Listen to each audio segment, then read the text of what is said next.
Hey there! So today we have another battle beers. This is a really exciting one. So first off, we're gonna start with this guy. Like I've been reviewing this beer for a few weeks, and I ended up buying a full case of it. I'm sharing some of it, but I thought I want to dig back into it, and you guys probably might be bored of seeing me review the beer after. So we're doing 7.5%. Fatheads West Coast Headhunter IPA, killer beer, one of the most award-winning beers of all time, or probably the most award-winning beer of all time, especially in the most competitive category in American IPA. The other beer is Cigar City Alai, 7.5%. In my opinion, one of the best IPAs in the country. I personally think it's one of the best, even though like I think a lot of people would like put other IPAs on top of it, Focal Banger, Heady Topper, even stuff like Bell's Too Hard, a 60-minute. For me, this is one of the best. And in my market, I do not think there's a single better IPA out there, non-hazy, blah blah. That's my like subjective opinion. These two are the best. We're gonna battle beers and let's go. So we're gonna dig into. Let's go with this one. Hit under first. First off, the beers are not similar. I could have done a full blind, but I easily could have picked them out. You'll see soon why, because I'm gonna taste them and they're very different beers. This one's definitely darker, and this one's clearer, even though this is somewhat hazy. Interesting. Ooh. So this is one of the stupid things about this beer. It's sort of like the first time I had a Heady Topper, which I actually like had out of the can, and you just smell it. It's like it's explosive. It's dank. I mean, I'm just gonna refresh a little bit. It's dank, hoppy. It has this diesely tone that Heady Topper has. A very specific note I get from Heady Topper. It's just this kind of like diesely dank thing, and it's super expressive and popping out of the nose. Comes with like a lot of like Asian pear, candied pear, light kind of like what is that? It's fleshy stewed pears, like fleshy candied and stewed pears. A lot of this kind of palm fruit character that's sweet. A little bit of like Asian pear too, like a lot of palm fruit, candied and sweetened and stewed. On the palate, big, rich, Heady Topper dankness. Like it just sings this hop expression, lingers. Very dry beer. There's mosaic in this beer. It seems like it has a little bit of like blueberry skin to it. Boom, right in the mid palate, bone dry, bitter, linger, dry. That's my like couple sentences about the beer. I didn't realize this beer was that hazy, but I guess it comes out that hazy sometimes. These are both almost pretty similar in age. This is like 2 months. This is like a month and a half. Yes. So, yeah, on the nose. So not as explosive. It has this marmalade-y character. The big thing about this beer is that it almost, I think it actually tastes like old school New England IPA. People weren't making the hazy IPAs that we see now, like tons of wheat and oats and the intense water treatment.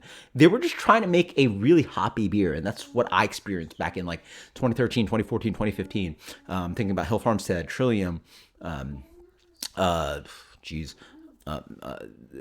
Lawson's. Top OG Toppling Goliath. They look like this beer. They had a light haze to it, but they were pretty dark because they had some color to it. Oh, jeez. I'm really lucky to break that glass. Sorry. This is what happens when you get like a mic and this and that. So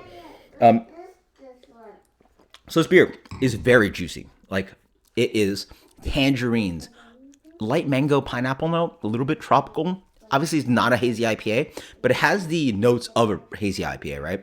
Super rich, ripping tangerine character. And the both beers had this kind of like echoing, like boom, boom, boom, boom, boom, hop, hop, hop, hop. Like the best way I can describe it is like sort of like I can, hey, scream in this room. It's just whatever. But if I scream in a cave or something, it's gonna echo. It's gonna hey, and that's the effect you get. A lot of IPA, arguably almost all IPAs in the market have very much more singular or double kind of like hop complexity. Here, it just lasts. Like it'll hit your palate, but you keep getting echoes of these flavors and they keep lingering on. And that's what makes these beers special in my mind. There's way more kind of like sweet biscuity malt character, even though this beer is darker-ish. Yeah, a little bit darker. This beer has more biscuity malt character. It's not as bone dry. It has a little bit more malt complexity, and then more sweetness to it, and that really complements that kind of rich tangerine, orange marmalade, just juicy, juicy, juicy character. That's probably why I love this beer so much, because it is a time, like it's a revelation. This probably is a time machine. That's why I love this beer so much. I didn't realize it. This is probably a time machine to like 2014. This is what New England hazy IPA tasted like. Not what it tastes like now, but this is what it used to taste like. Ripping, a little bit of malt, restrained on bitterness, juicier too. So not as dry as this beer, juicier here, juicier hop character, and not this kind of like hazy polyphenol chalky thing going on. I want to say the Topping Goliaths, the Hill Farmsteads, the Lawsons, all those beers sort of tasted like this. More so than what we taste like hazy IPA. Well, no, for sure they did. The hazy IPAs these days are completely different. Whew. Which one do I like more? That's first off, that's an subjective question that I have to answer.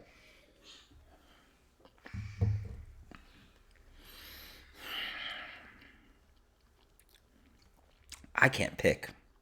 I love this for it's having a little bit more body and tasting like an old school hazy IPA, and then this for having the complexity of a West Coast IPA on steroids, like a Stone IPA that I had fresh was amazing and has a little kind of weird phenol thing that I like.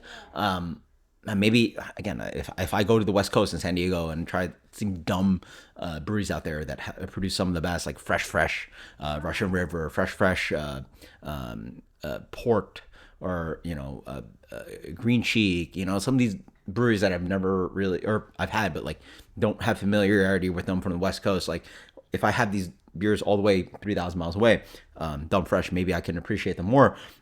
This beer just tastes like a West Coast on steroids. Like I can't get a better IPA. Like I can drink Sierra Nevada all day, Stone all day,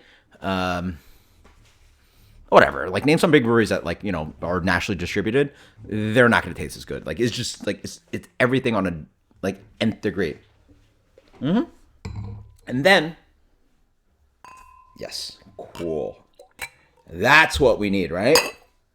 A cuvee. That's what we're doing with the cuvee. So we're doing 50-50 Alai. Two of my favorite IPAs ever of all time, probably. And then they're available in my market. So I'm just like, a lucky person in my opinion.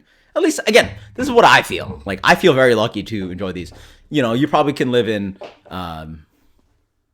Vermont and just feel a different kind of richness. But in my world, this is how rich I feel. Wow. This is juicy and dank. I love that. Interesting.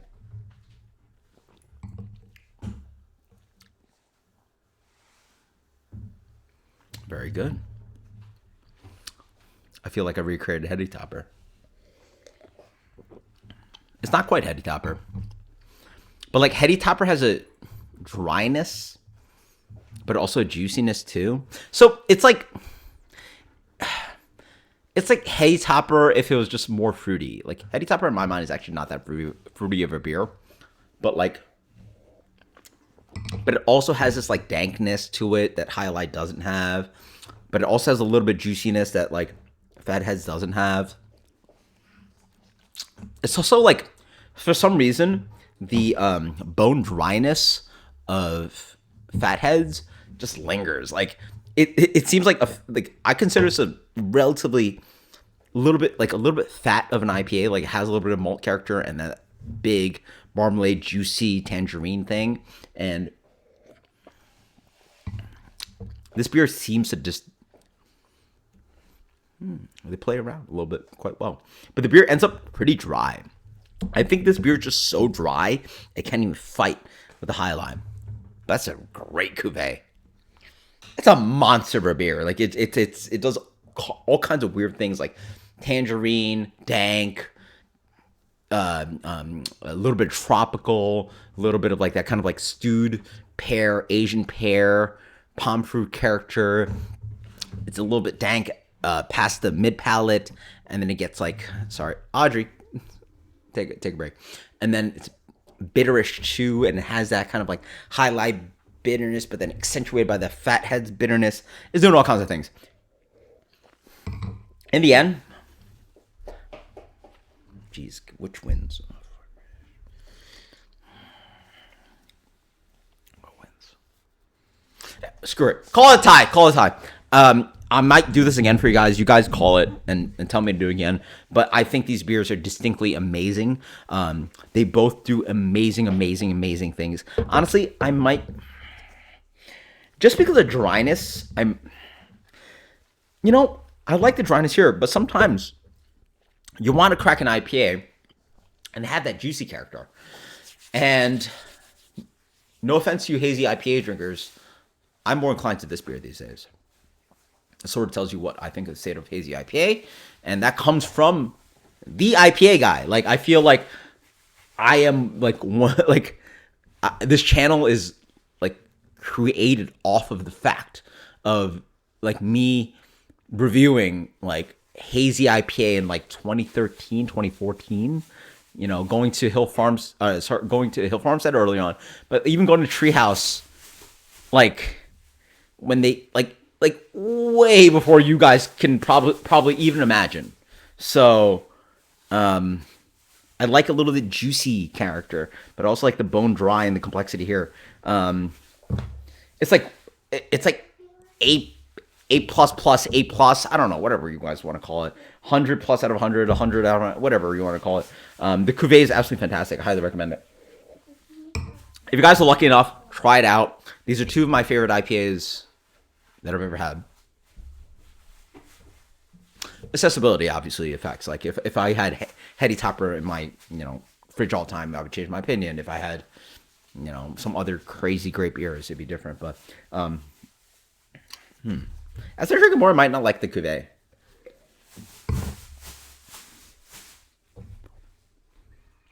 Yeah, I'm actually not liking the cuvee too much. I feel it muddles the kind of like beautiful complexity that each of these beers have. Bone dry, dank, bang, bang, bang, juicy, juicy, and they all have this hop echo thing, which I love, but it's sort of like, it sort of muddles the difference of the, or muddles the complexity and sort of muddles the distinct character each beer has. Sometimes you actually can cuvee beer and it builds on top of it, but I feel these beers are uniquely amazing. If I had to split the tie, go this way, but even. Post and comments below. This was fun. Cheers later.